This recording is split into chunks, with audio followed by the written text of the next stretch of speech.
পরিমনির একটা পোস্টে দেখবেন লক্ষ লক্ষ মানুষ খালি বাজে কথা বলতেছে। মানে কোন পরি এগুলো পড়েও কোন না। ভালো কথা নাই। না, মানে আবার পরীকে দেখার জন্য পাগল। আমাদের নাটকের মধ্যে এই যে অশ্লীলতা ঢুকে গেছে। নাটকের সংলাপ আপনি যদি দেখেন যে গালাগালি একটার পর একটা গালাগালি করে, এটা আপনার কিরকম লাগে? এটা খুবই দৃষ্টিকটুর, খুবই লজ্জা পাই যে এই নাটকের শুরুতে, প্যাকেজের শুরুতে আমরা এত স্ট্রাগল করলাম। আমরা স্ট্রাগলার ছিলাম। অথচ তার রেজাল্ট এই হচ্ছে। নতুন, নতুন কিছু ছেলে-মেয়ে এসে, নতুন ডিরেক্টর এসে এত অশালীন কথাবার্তা স্ক্রিনে বলে ফেলে। আর টর্চ দেয় সেখানে। বকা দিচ্ছে, ডট দিচ্ছে। কিন্তু কিন্তু বোঝা কিন্তু যাচ্ছে না। বোঝা যাচ্ছে কিন্তু। বোঝা যাচ্ছে ও কি বকাটা গালিটা দিচ্ছে এটা কিন্তু বোঝা যায়। এবং খুবই আজে-বাজে কথা সেখানে ইউজ করা হয়। আর পরকীয়ার চর্চা তো সাংঘাতিক। কিসের রোমান্টিক নাটক?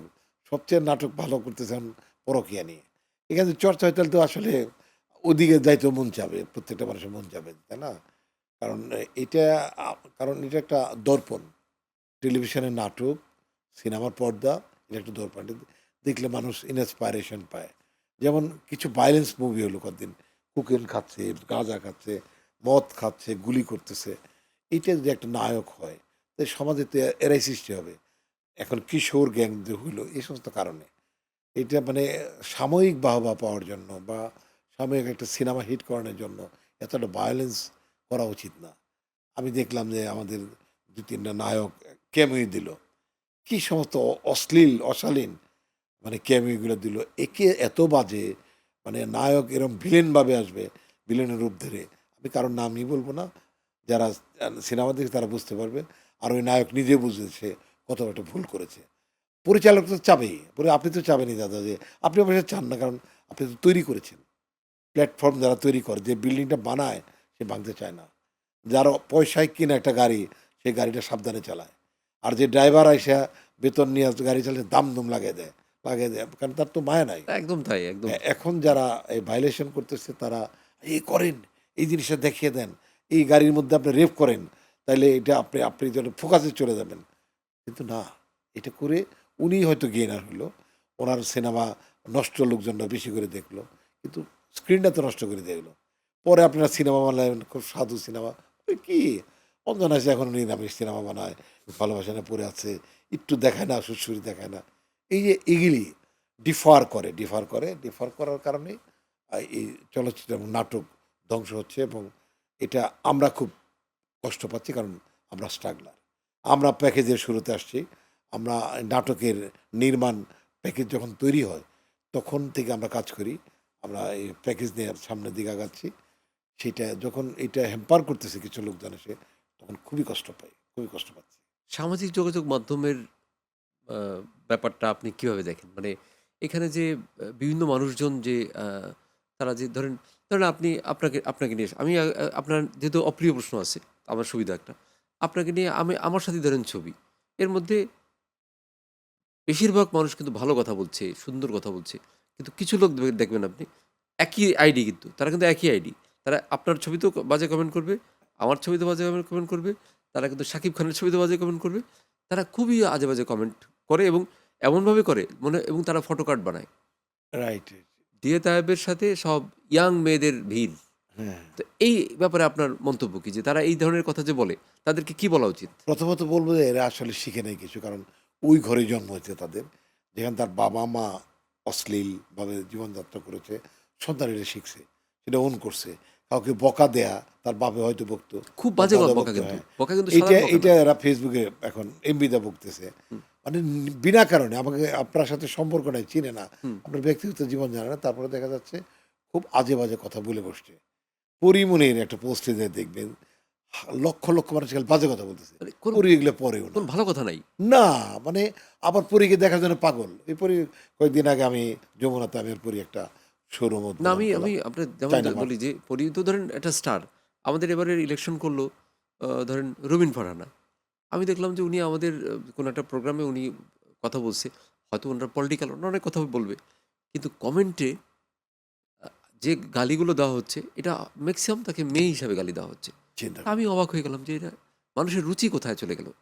মানে এই রুচির কি আসলে মহাদুর্ভিক্ষ চলতেছে আমাদের দেশে? খুবই, খুবই মানে এইটাই যে হাতে, হাতে মোবাইলটা যাওয়া এটা যতক্ষণ পর্যন্ত কন্ট্রোল না করা যায়, ততক্ষণ হাতে, হাতে দেওয়া উচিত হয়নি। Facebook কন্ট্রোল করা উচিত। এটা যারা আমাদের দেশে যারা এই সাইটটা দেখছে, ওই যে কি বলে, কি মন্ত্রী বলে এটাকে, ফেসবুকে ডিজিটাল যারা মেনটেন করে, তাদের খুব কঠোর হওয়া উচিত, কঠোর হয়ে এটা আইনের আওতায় আনা উচিত, এবং ডিজিটাল অ্যাক্টটা শক্ত করা উচিত। শক্ত করা উচিত। আমি কেন আপনাকে অপমান করব? আমি একটা বাজে কথা যদি লিখি, আপনার সন্তান এটা পড়ছে না? হুম। তার হাতে তো ফেসবুকই আছে। এবং তার বাবার পোস্ট সে দেখতে অধিকার আছে। যখন দেখবে যে আপনাকে বকতেছে, তখন সে কষ্ট পাচ্ছে না? এই তার মেধা কিভাবে বাড়বে? তাই এবং না? শুধু তা এটা না, মানে এখানে ভাইয়া এখানে আমি দেখেছি অনেক রকম ভুয়া পোর্টাল, যে পোর্টালের মধ্যে কিন্তু কোনো নাম নাই। ম্যাক্স এটাই। জানোয়ার টিভি, এই টিভি, হ্যাঁ, সেই টিভি। হ্যাঁ। সেইখানে আপনাকে নিয়ে ধরেন অ্যা আপনাকে নিয়ে কিছু কেউ লিখলে তো সেটা মানুষ দেখবে বেশি। হ্যাঁ। এখন একটা রাস্তার একজন লোককে নিয়ে লিখলে তো কেউ দেখবে না। আর আপনাকে নিয়ে এমন এক তথ্য, যে তথ্যের কোনো সত্যতার ধারে কাছেও নাই। কিন্তু এটা যখন দেয়া হয়, ওটা আবার হাজার, হাজার লোক দেখে। লক্ষ, লক্ষ তারা লোক আবার দেখে। কমেন্টস করে যেতে হ্যাঁ, থাকে। কমেন্ট করে যাচ্ছে। আপনার সিনেমাটা ক্লিপ ছাড়ছিল দেখছিলেন? হ্যাঁ, হ্যাঁ, হ্যাঁ। কত লক্ষ লোকে দেখছিল, কত মানে মানে আমার মনে হয় যে একটা এনজি শট। NG shot. হুম। মানে ভিউজ হয়েছে বোধহয় ২০ মিলিয়নের নিচে না। হ্যাঁ, বিস্ফোরণ অথচ হয়েছে। সিনেমা এত লোকে দেখবে না। না, ওইটা বানায়া লিখছে যে একজন পুলিশ অফিসারের সাথে একটা, দেখেন একটা মেয়েকে কি ব্যবহার করতেছে। অথচ একটা ওয়েব সিরিজের, একটা ওয়েব সিরিজের দৃশ্য। হ্যাঁ, এইটা কি এনজয় করছে মানুষজন। কত ভাল লাগছে। কারণ মানুষজন বেশিরভাগই হলো খারাপ। দর্শক ভীষণ খারাপ দেশের, ভোটার খারাপ। দেশে যারা ভোট দেয় ম্যাক্সিমাম ভোটার খারাপের জন্য নেতা নষ্ট হয়। বুঝতে পারছেন? আর ম্যাক্সিমাম দর্শকের কারণেই অভিনেতা অভিনেত্রী নষ্ট হয়। আর আমার মনে হয় যে কমেন্টস অফ করে দেওয়া উচিত। অথবা সরকার নিয়ন্ত্রণ করা উচিত। যে একজনকে একজন হ্যাম্পার করে সাথে মামলা করতে পারবে, ১০ বছরের সাজা হবে। অথবা পেনাল্টি হবে, একটা জরিমানা হবে। এরকম হলে, বা তার ফেসবুক ব্লক করে দেবে। এরকম করে কমেন্টসটা দেওয়া অফ উচিত। করে দিতে পারলে সবচেয়ে ভালো হইতো। হ্যাঁ, হবে এরকম। চলছে এরকম আলাপ আলোচনা চলছে। আমি সিআইডিতে আমাদের ডিআইজি আছেন, আমাদের বাশার স্যার, আবুল বাশার স্যার, ওনার সাথে কথা বলে আসছি। ওনারা এটা প্ল্যান করেছে যে এটা খুব শক্ত হাতে দমন করবে গভর্নমেন্ট, বাংলাদেশ পুলিশ এবং সরকার। সামনে আপনার কি, কি কাজ আসতেছে? সামনে এই ঈদে আসবে অফিসার মুভিটা। এটা খুব বড় মাপের একটা সিনেমা। এটা ডিরেক্টর বদিউল আলম খোকন, উনিও বড় মাপের। আর এটা কাস্টিং হলো আমার বিপরীতে নায়িকা মাহিয়া মাহি, এবং আমার আরেকটা হিরো আছে ইর্তিজা। আর মিশাবা একটা বড় ক্যাম্পেইনে অ্যাক্টিং করেছে। এখানে দীপা, জয়রাজ, অনেক আর্টিস্ট আছে। সুমন মাহমুদ আছে। তো এখানে হিউজ কাস্টিং আছে যারা এখানে অভিনয় করেছে। তো এই সিনেমাটা এই ঈদে আসছে, বড় ক্যাম্পেইনের। এর পরের মুভিটা আসতেছে আপনারটা, কিশোরী। এটা আমার টুনটুনি, এটা মূল চরিত্রে। তাকে ঘিরে আমরাও আছি, নায়ক নায়িকারা আছে। তো এটাও খুব একটা ভালো মুভি, রেডি। আরেকটা মুভি বউ, আমি আর ববি, এটাও সিনেমাটা হয়ে গেছে। এটাও অনেক চমৎকার একটা গল্প, চমৎকার মেকিং।